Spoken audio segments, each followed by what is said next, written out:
All right, let's dive right into this explainer. Today, we're unpacking a really fascinating slice of modern American history, specifically looking at how corporate interests and national security shaped the era. We're going to explore this through the lens of Howard Zinn's landmark book, A People's History of the United States, focusing right on Chapter 25. This chapter covers that massive, turbulent jump from the 2000 election straight into the war on terrorism. So get ready, because we're going to look way past the standard political headlines and really break down the narrative Zinn is building here. Here is our roadmap for today. We'll hit the corporate political consensus, the 2000 election crisis, September 11 and retaliation, casualties and civil liberties, and finally, the roots of terrorism. Section 1. The corporate political consensus, or what we might call the illusion of choice. We start with Zinn's baseline argument, which is essentially that the 2000 election presented an illusion of choice. You know, the media loves to focus on this fierce, bitter rivalry between Democrats and Republicans. But through Zinn's historical lens, he points out that back in the year 2000, both Al Gore and George W. Bush weren't actually offering any dramatic changes to the core economic structures. Both of them favored growing the prison system, both supported massive military spending, and both were deeply tied to corporate wealth. Zinn suggests that to even begin to understand the later war on terror, you absolutely have to understand this underlying bipartisan machine first. And the sheer volume of corporate backing is, well, it's pretty staggering. The text notes that $220 million was raised for Bush and $170 million for Gore. That is a combined $390 million. This massive influx of capital shows how third-party alternatives, like Ralph Nader, who remember ran on a platform that sharply criticized corporate control, were essentially shut completely out of the national debate. Because without the backing of big business, alternative voices literally couldn't compete. Moving right along to Section 2, the 2000 election crisis and the infamous Florida recount. So with that corporate consensus firmly in place, election night happens, and the aftermath exposed some extreme fragility in the electoral system. Because of how the Electoral College works, Al Gore actually received hundreds of thousands of more popular votes nationwide. Yet, the entire presidency hinged completely on one state, Florida. And down in Florida, surrounded by immense confusion, disqualified voters, tainted ballots, the official certification put George W. Bush ahead by a razor-thin margin of literally just 537 votes. Out of millions cast, just 537. Just look at how this totally chaotic sequence unfolds. First, we go from widespread disputed ballots to a very rushed certification by late November. Then, early in December, the Florida Supreme Court orders the recount to keep going. But then, in a decisive and highly controversial move, the U.S. Supreme Court actually steps in, halts the recount mid-December, and effectively hands the presidency to Bush. Zinn quotes dissenting Justice Stevens here, noting that the real loser of this whole ordeal was the nation's confidence in the impartial rule of law.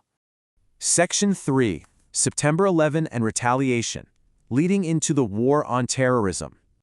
Now, the narrative in the book takes a very sharp pivot to the catalyst of September 11, 2001. This was an event that instantly pushed all of those domestic political controversies we just talked about completely into the background.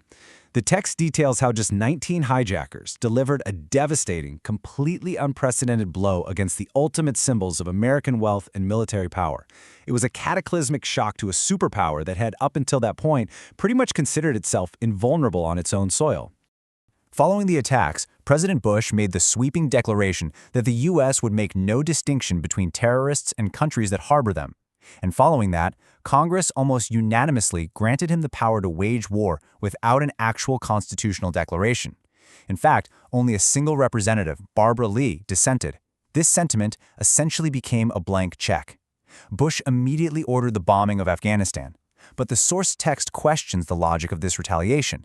Zinn points out that, historically speaking, meeting terrorism with massive military force rarely defeats the underlying threat. Instead, it usually just escalates the cycle of violence. Section 4. Casualties and civil liberties. The true cost of war. We really have to look at the stark disparities presented in the text regarding the human cost of this retaliation.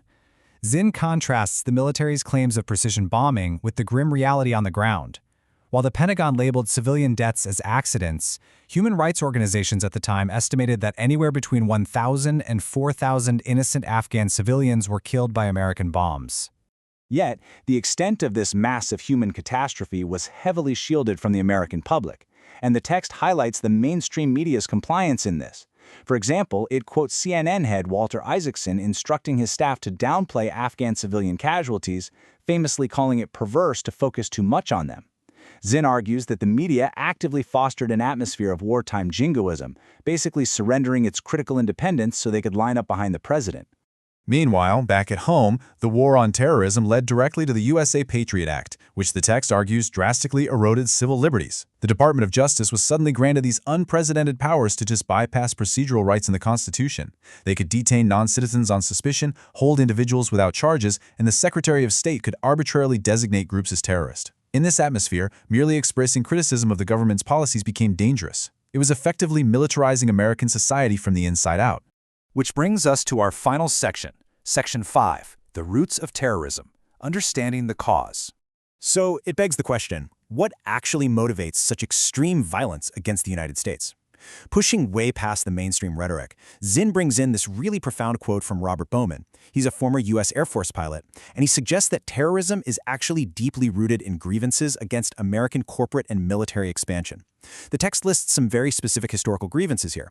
Things like the stationing of troops in Saudi Arabia, devastating sanctions against Iraq, and military support for occupations. The argument is that this hatred isn't about American democracy, but rather it's a direct reaction to the U.S. securing resources at the expense of local populations. To wrap up this explainer, we want to leave you with Zinn's ultimate thesis to just sort of ponder for a moment. He argues that class interest has always been obscured behind this veil of the national interest. So, you have to ask, when leaders invoke the national interest, whose interests are truly being served? Is it genuinely about protecting everyday citizens, or is it simply about protecting the wealth and power of elite multinational corporations? According to Zinn's text, the future of peace really depends on citizens demanding a society that prioritizes human needs over endless war. It's a heavy question. What do you think? Thank you so much for exploring this critical perspective with me today.